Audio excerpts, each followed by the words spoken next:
All right, let's dive right in. Today, we're going deep with a forensic analysis of Deepexi Technology and its wild ride in 2025. This is all based on an independent review by HDIN Research, and we're going to break down exactly how this company is pulling off a massive, and I mean massive, AI transition. So Deepexi wasn't always an AI-first company. They started out in data intelligence, but in 2025, they made a huge bet. They decided to pivot, and pivot hard, transforming themselves into a full-on, AI-driven enterprise solutions provider. The goal? To completely change the game for how businesses get work done. And wow, did that bet seem to pay off, at least at first. Just look at this number, a plus 181.5%. That's the insane year-over-year revenue growth for their brand new AI solutions business. A number like that, it definitely makes you sit up and pay attention.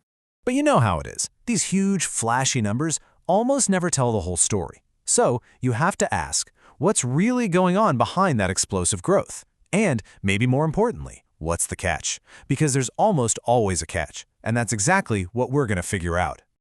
Okay, so first things first, let's look at those headline numbers. This is the stuff that fueled the whole narrative of Deepexi having an absolute breakout year. And the breakdown here is, well, it's pretty telling. Total company revenue hit nearly $58 million, which is a really solid 70% jump. But the real story, the rocket fuel, was the FastAGI enterprise AI part of the business. That's where you see that 181% growth. It now makes up over 61% of their total revenue. Just incredible. That's an amazing growth story for sure. But, you know, revenue is one thing. That's just vanity. Profit is sanity. So the real question, the one that every investor wants to know, is, are they actually making any money? And at first glance, the answer looks like a big fat no. Ouch. The company reported a statutory net loss of $130 million. That is a scary number, and it seems to completely fly in the face of that growth story we just talked about.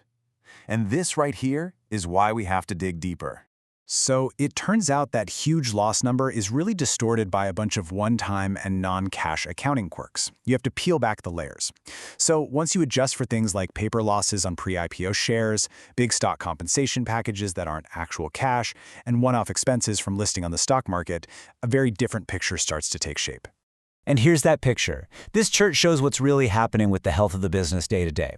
The company's adjusted net loss, what they're actually losing from operations, shrank by a massive 71.4%, down to just $3.8 million.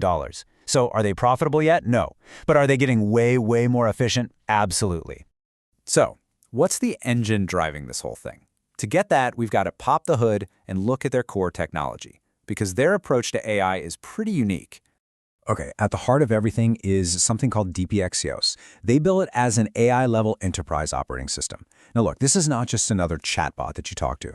The whole strategy is about creating what they call action-oriented AI. We're talking about AI agents that don't just talk, they do things. They can directly go in and operate complex systems like ERPs, databases, you name it. And their four-step process is basically their secret sauce. It's what gives them an edge. First, they build on top of open-source models, so they're not reinventing the wheel. Second, they fine-tune those models with a massive private data set, their corpus, from over 400 of their clients. Third, they build out 286 super-specific business skills. And finally, they wrap it all up in the Deepexi platform, which creates this deep operational lock-in with their customers. And here's the best part, the ultimate proof that this stuff actually works. They use it themselves. They are customer zero. Deepexi has built what they call AI digital employees that work right alongside their human engineers, automating stuff like coding and project management. Think about that. They're not just selling a product, they're running their own business on it. And that's a huge reason why their margins are getting better. Now, this next part is absolutely critical if you really want to understand their financials. You see, Deepexi is in the AI software game, but they are not a typical SaaS company. Let's break down how they actually make money. Okay, so in normal SaaS company, you know the drill. You pay a monthly or yearly subscription, you get recurring bills, and you're locked in by a contract. Deepexi is different. They run a project-based model. They get paid at a single point in time when they successfully deliver a project. Their customer stickiness, that lock-in we talked about, it doesn't come from a piece of paper. It comes because their system gets so deeply embedded into a client's operations that ripping it out would be a nightmare. And hey, don't just take my word for it, the numbers prove it. This is a look at their contract liabilities. That's basically revenue they've been paid for, work they haven't done yet. And it's only 1.5% of their total revenue. That's the smoking gun right there. This is not a subscription business. They get paid when the job is done. And that, my friends, leads us directly to the catch. And here it is, the primary financial risk that's lurking just beneath the surface of that amazing growth story. It's the classic working capital trap, and it's something that can really sneak up on project-based businesses. This chart just says it all, doesn't it? While their revenue grew by that very impressive 70.8%, their accounts receivable, which is just a fancy term for money that clients owe them, grew even faster at 85%. And the implication there is crystal clear. They're selling a lot more, but it's taking them longer to actually collect the cash. That puts a huge squeeze on their day-to-day operating money.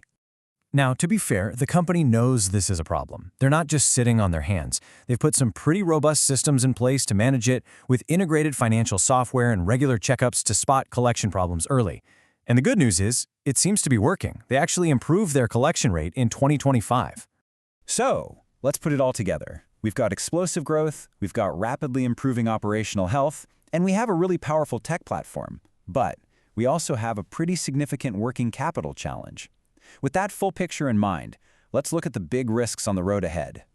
If you had to boil this whole analysis down to one sentence, this would be it. Deepexi has done an incredible job executing its internal strategy. The business is getting stronger, but its biggest challenges are no longer internal. They're external, big, macro-level risks that are pretty much out of their control. The company is pretty open about these risks themselves.